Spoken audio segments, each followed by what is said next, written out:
Ama naming makapangyarihan, pinangatawanan mo ang iyong mga pangako kay Abraham at sa lahat ng kanya ay sumiyang.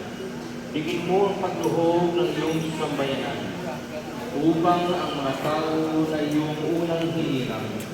ay magdapating sumapit sa kaganapan ng kaligtasan sa pamamagitan ni Jesucristo kasama ng Espiritu Santo magpasawalang